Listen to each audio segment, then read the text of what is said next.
Okay, this week was a pretty inconsistent Raw because they're really just building up to the Madison Square Garden event. John Cena begins the ring because it's time for a U.S. Open challenge. And then you hear John Cena's music being played on a trombone. Oh, you know what time it is. Don't you dare be sour. It's a new day. Yes, it is. Awesome promo by New Day. John then he's like, well, it's time to be serious. It's time for fun. Time for entertainment, time for serious. I'm like, really? Really? This is the guy who, while facing down the Eater of Worlds, was like, huh? Straight from Margaritaville? Did that shake her salt? Poop joke. So it's John Cena versus Xavier Woods. But you know what? He's going to be lost in the woods. Best part of their whole promo sequence, they talk about how they're going to be like Scrooge McDuck because they're going to be swimming in the gold. And Xavier goes, that's an old school cartoon reference. DuckTales. And I was like, that's it. Hockme's not hold Money in the Bank. Seriously, Money in the Bank, IC title, US title, have him defending Freebird style to work out great. And I'm watching going, man, how long do we get the interference, which will have the Dudleys come down? But then the ref tosses both Kofi and Big E. What? Woods gets in a little bit of offense, gets stuck in the STF. Is in it longer than Seth Rollins. Feels like he is.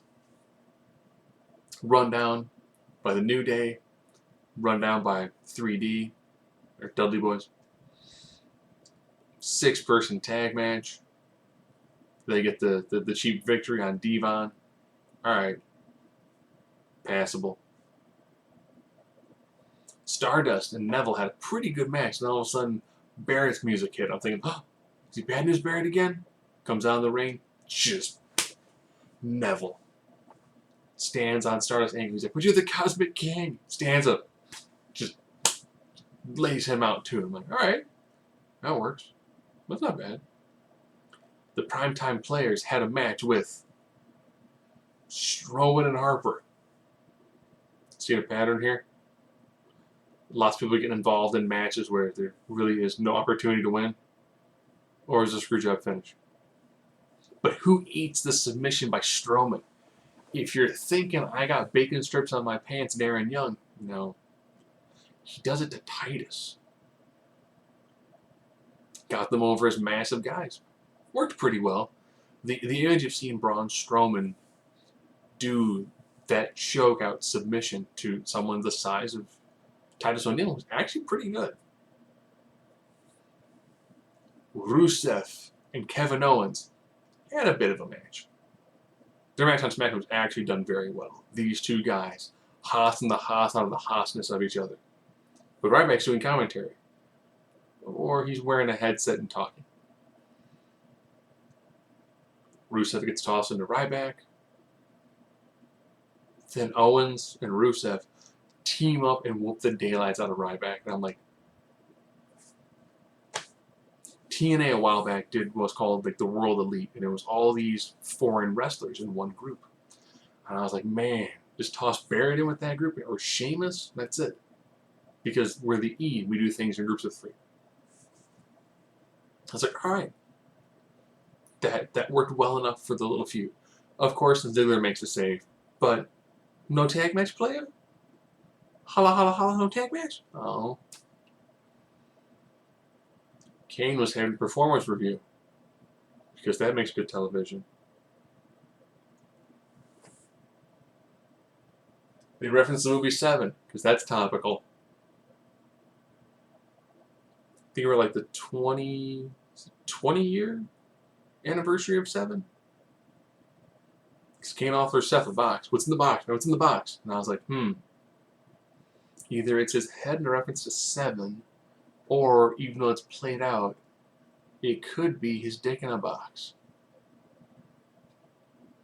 But it's his head from the statue. And I was like, oh, that's not bad. That works. During the actual in-ring evaluation, Seth Rollins comes down, attacks Kane, pedigrees, breaks his ankle with the chair. His ambulance is rolling away. See a red light begin to go inside. And then it stops as red lights and smoke fill the back arena.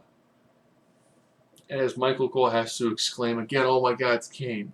Because when you put Kane in an ambulance, and then like smoke comes out and it's red, and you're like, "Dude, we put Kane in the ambulance," and then Kane comes out of the game, but you're still scared. Kane's walking with a limp, and then like slams his foot on the ground. He's fine. All right. And of course, it's the standard. Rollins has partial beatdown, rolls outside the ring, leaves the title. Kane picks up the title. It's like, oh no. You have the title match with him at Hell in a Cell, aren't you? Because that's what's best for business. Team CB had another Miz TV moment. This time they actually were like, "Because you're a chauvinistic pig," and threw his mic. All right, not bad. Becky got to say some stuff. Shotzi got to say some stuff. They called out Paige, but then Nikki came down and I skipped through a lot of whatever she had to say.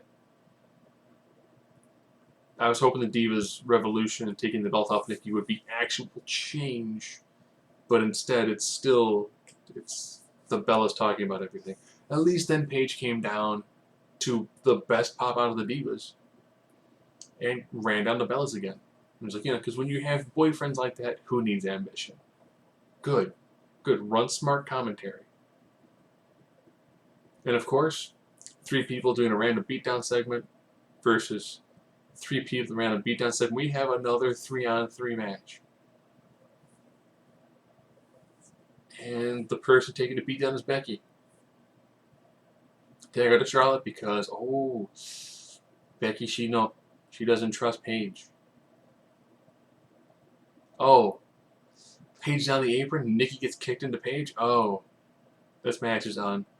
Alright. I enjoy women's wrestling. I'm not getting women's wrestling.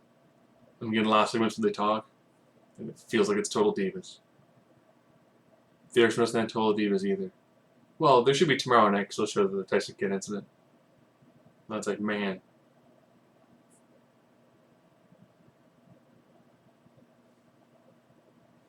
They called it a revolution. They got a hashtag started. It's about all he's concerned with now is hashtags. Try to left anything out. Oh, Bray Wyatt again cut a nice promo about feuding with Roman Reigns. Orton destroyed Bo Dallas because, we needed lopsided matches. Oh, I know. For the build-up for Brock Lesnar Big Show destroyed Mark Henry. Heyman came out and did a great job pushing the event. Big Show came down and scared off Heyman. All right. They've got history. The match should be workable. Lesnar's a draw. Don't know why they couldn't have said it built up Cesaro. And had Cesaro be the one to be fed to Lesnar instead of feeding Cesaro to Show to feed Show to Lesnar. Just saying. So our main event, Roman Reigns Bray Wyatt, ends in a double countout. But doesn't matter, because then they fight around the arena floor. Bray Wyatt chucks a random dude. There's a guy just standing there. And Bray throws him at Roman like a lawn dart. And I'm like, these two guys are going to kill each other. The big running, low bear splash puts Roman through one of the barricades. And you see them, they got a set of stairs set up next to the table, and you're like, I think we're going to see a spear after a little bit. Bray's up there, he's basking in the glow of the fact that everyone loves him because his character's amazing and fantastic. And then Roman hits him with a spear and just drives him into the other table. As the crowd's just going the yes chants, crowd is going nuts. They are super into this feud. It's hard to know if they're into the feud or if everything else was just so mediocre, this was the way to cap everything off. But I almost want to use that line from The Dark Knight where it's Joker and Batman. Yeah, I could watch the Wyatts and remnants of the Shield fight so many times. It has that beautiful blood feud feeling to it. It's got that Flair Dusty, that Savage Steamboat, that Hogan Piper feel to it, where it's just two guys who do not like each other in the ring, that are willing to put their absolute bodies on the line to defeat the other one. And then they're upset because even though they won the match, their opponent still stood up afterwards. Why do I still watch wrestling? The Wyatts, Paige, Becky, Charlotte, Sasha, New Day, Owens, Rusev. It's time Bo Dallas gets to talk on a microphone. And sooner or later, freaking put another belt on Cesaro.